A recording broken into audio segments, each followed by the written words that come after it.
2024 সালে প্রতি 36 ঘন্টায় পৃথিবী থেকে একটি করে রকেট যাত্রা শুরু করেছে মহাকাশের উদ্দেশ্যে। পৃথিবী জুড়ে 259টি রকেট উৎক্ষেপণ করা হয়েছে এবছর। এর মাধ্যমে টানা চতুর্থবারের মতো মহাকাশে রকেট উৎক্ষেপণের রেকর্ড ভাঙল মানবজাতি। যুক্তরাষ্ট্রের কলোরাডোতে অবস্থিত অলাভজনক প্রতিষ্ঠান স্পেস ফাউন্ডেশন প্রকাশিত দ্য স্পেস রিপোর্টের এক প্রতিবেদনে সব তথ্য উঠে এসেছে। প্রতিবেদনে আরও বলা হয়েছে, মহাকাশ যাত্রার পরিমাণ এবছর উল্লেখযোগ্যভাবে বেড়েছে। কারণ হিসাবে প্রতিষ্ঠানটি জানিয়েছে, ইউরোপে রকেট উৎক্ষেপণের সক্ষমতা বাড়ানো হয়েছে। যুক্তরাজ্য, ফ্রান্স, জার্মানির নতুন উৎক্ষেপণ কেন্দ্রগুলো প্রথমবারের মতো মহাকাশে রকেট পাঠানোর অপেক্ষায় আছে। 2024 সালে এককভাবে সবচেয়ে বেশি রকেট মহাশূন্যে পাঠিয়েছে ইলন মাস্কের স্পেস এক্স।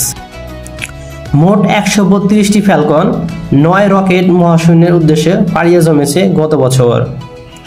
এর মধ্যে প্রায় 90টি রকেট স্টারলিংক নেটওয়ার্কের মাধ্যমে কৃত্রিম উপগ্রহ বহন করে মহাশূন্যে নিয়ে যাওয়া হয়েছে। ফলে পৃথিবী জুড়ে ইন্টারনেট সংযোগের নতুন যুগের শুরু হয়েছে। 2024 সালে 13 অক্টোবর স্পেস এক্স তাদের বৃহত্তম ও সবচেয়ে শক্তিশালী রকেট স্টারশিপ টেক্সাসের একটি লঞ্চপ্যাড থেকে মহাকাশে সফলভাবে উৎক্ষেপণ করে। বলা প্রয়োজন, স্টারলিংক হচ্ছে কৃত্রিম উপগ্রহের সাহায্যে পৃথিবীতে নির্বিচ্ছিন্নভাবে ইন্টারনেট সেবা দানের একটি প্রকল্প। বর্তমানে প্রায় 40 লাখ গ্রাহক স্টারলিংকের সেবা গ্রহণ করেছেন। চলতি বছর স্টারলিংকের আয় $11.8 বিলিয়ন ছাড়িয়ে যেতে পারে বলে ধারণা অর্থনীতিদের। এসবের পাশাপাশি মার্কিন মহাকাশ সংস্থা নাসা ও মার্কিন প্রতিরক্ষা মন্ত্রণালয়ের প্রধান রকেট উৎক্ষেপণ সেবাদাতা প্রতিষ্ঠান হিসেবে কাজ করেন স্পেস এক্স। সামরিক মহাকাশ যান উৎক্ষেপণের জন্য গত বছর বেশ গুরুত্বপূর্ণ ছিল এই দুটি প্রতিষ্ঠান। সব মিলে আগের বছরের তুলনায় এবার 86% বৃদ্ধি পেয়েছে রকেট উৎক্ষেপণ।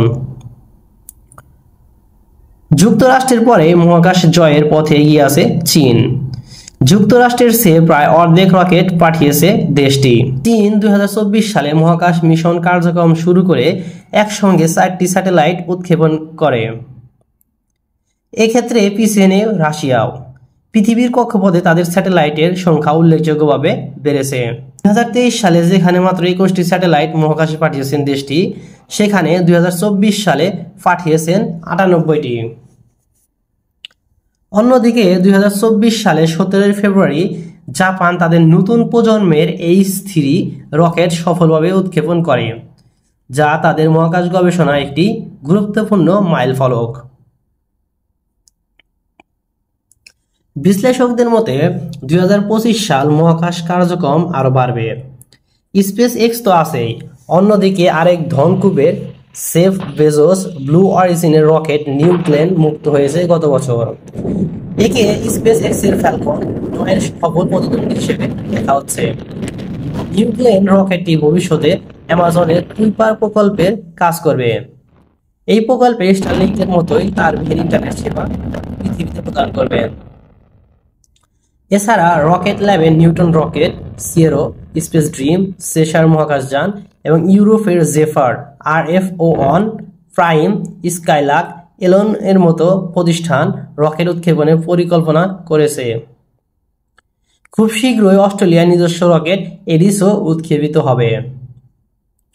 বাণিজ্যিক রকেট যাত্রাকে সহজ করতে যুক্তরাষ্ট্রের ফেডারেল কমিউনিকেশনস কমিশন ইতিমধ্যে অতিরিক্ত স্পেকট্রাম বরাদ্দ করেছে। পাশাপাশি দ্রুততর করেছে রকেট উৎক্ষেপণের অনুমোদন প্রক্রিয়া। ফলে রকেট পাঠানোর জন্য মহাকাশ সংস্থাগুলোর বারবার অস্থায়ী অনুমতি নিতে হবে না। Space x foundation the space report বলেছেন, ছোট রকেটগুলোর মাধ্যমে বিভিন্ন দেশ স্বাধীন উৎক্ষেপণ সক্ষমতা গড়ে তুলতে চাইছে। 2025 হবে আরও একটি প্রতিযোগিতামূলক ও ব্যস্ত একটি মহাকাশ বছর। আপনার মতামত কি? 2024 নাকি 2025? কোনটাতে সবচেয়ে বেশি রকেট উৎক্ষেপণ হবে? কমেন্টে অবশ্যই জানাবেন। ধন্যবাদ।